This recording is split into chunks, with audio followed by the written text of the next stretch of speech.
hi guys শুনক আকৌ আপোনালোকক মানে সময় দিব পৰা নাই বুজিছে মোৰ মানে পেটটো চলি আছে যে লাগাতাৰ সেইকাৰণে সময় দিব পৰা নাই দেখিছে আৰু মই ক'ত আছোঁ যা দেখিবনে চাওক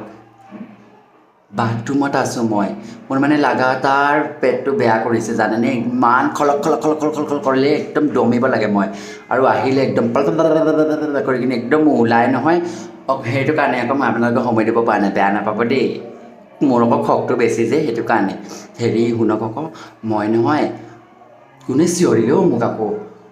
মই এইবিলাকৰ পৰা যে শান্তি নাই পাই আই মোক ইমান চিঞৰি থাকে আজি সেইটো কৰ বোলে কালি এইটো কৰ বোলে এইটো কৰ সেইটো কৰ এইটো কৰ সেইটো কৰ এইটো কৰ এইটো কৰ এইটো কৰ এইটো কৰ এইটো কৰ এইটো কৰ অকল কৈয়ে থাকে বোৱাৰী হোৱাতে বহুত টান জানেনে বহুত টান গা ধোৱা নাই মই আজি 4 দিন হ'ল কোনো গম নাপায় মই গা ধুবলৈ সোমাওঁ নহয় ভৰি মুখকেইটা ধুই কিনি পটাপট গুচি যাওঁগৈ মাথাটোত আৰু পানী অকণমান তিয়াই লওঁ আৰু গামোচাখন বান্ধি লওঁ আৰু গম নাপায় মোৰ মাজনীয়ে